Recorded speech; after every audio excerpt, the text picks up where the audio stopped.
মানবতার মুক্তিকামী সংগঠন শহীদ কাফেলা বাংলাদেশ জামাত ইসলামী কেশবপুর উপজেলা শাখার যুব বিভাগের উদ্যোগে আয়োজিত আজকের এই যুব সম্মেলনের সম্মানিত সভাপতি মঞ্চে উপস্থিত থাকবেন আজকের এই অনুষ্ঠানের সংগ্রামী প্রধান অতিথি শহীদ কাফেলা বাংলাদেশ ইসলামী ছাত্র শিবিরের সাবেক কেন্দ্রীয় সভাপতি সাবেক ছাত্র নেতা মঞ্জুরুল ইসলাম। মঞ্চে উপস্থিত আছেন বাংলাদেশ জামাত ইসলামী যশোর জেলা শাখার সম্মানিত সহকারী সেক্রেটারি বৃন্দ, আজকে কেশবপুর উপজেলা শাখার বিভিন্ন পর্যায়ের নেতৃবৃন্দ, সম্মানিত সুধী মণ্ডলী, সাংবাদিক বন্ধুগণ, আইন শৃঙ্খলায় নিয়োজিত প্রশাসনের ভাইয়েরা, আসসালামু আলাইকুম ওয়া রাহমাতুল্লাহি ওয়া বারাকাতুহু।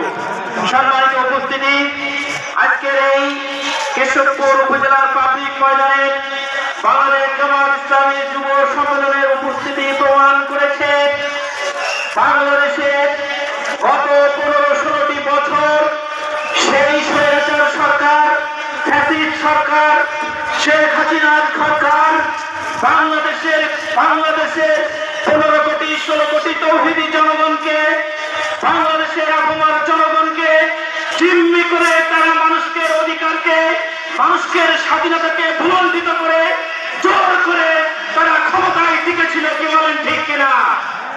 গত 5 তারিখে, গত 5ই আগস্টে বাংলাদেশের তরুণ ছাত্র সমাজ জীবন দিয়ে বিপ্লবের মাধ্যমে প্রমাণ করেছে পৃথিবীর ইতিহাসে কোন সরকার মানুষকে জিম্মি করে ক্ষমতায় টিকে থাকতে পারে না।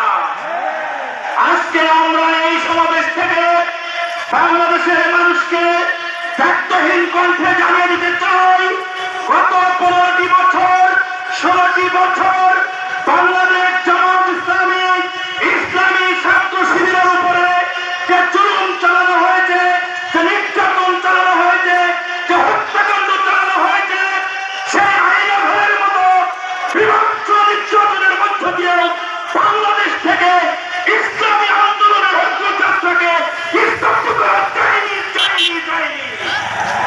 বাংলাদেশ জামাত ইসলামী এদেশে ভেসে আসা কোন সংগঠন নয়। বাংলাদেশ জামাত ইসলামী এদেশের আপামর মানুষের জনতার হৃদয়ে জায়গা করে নেয় একটি ছাত্র সংগঠন। আগামী দিন বাংলাদেশে কোরআনের সমাজ প্রতিষ্ঠার জন্য যে সংগঠনের কার্যক্রম এগিয়ে চলছে, আমাদের সম্মানিত আমির জামাত ঘোষণা দিয়েছেন একটি বৈষম্যহীন, একটি মানবিক বাংলাদেশ গড়ার জন্য আজকে গোটা বাংলাদেশের প্রতিটি প্রান্তে তিনি এগিয়ে চলছেন।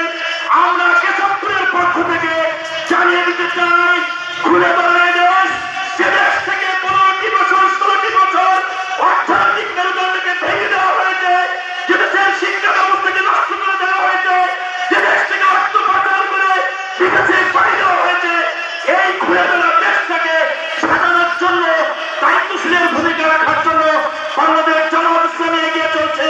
সেই সংগঠনের পিছনে বাংলাদেশের আপামর জনতার আজকে যে গণস্রোত তৈরি হয়েছে, ইনশাআল্লাহ আমরা আশাবাদী আগামী দিন বাংলাদেশ কোরআনের দেশে পরিণত হবে ইনশাআল্লাহ।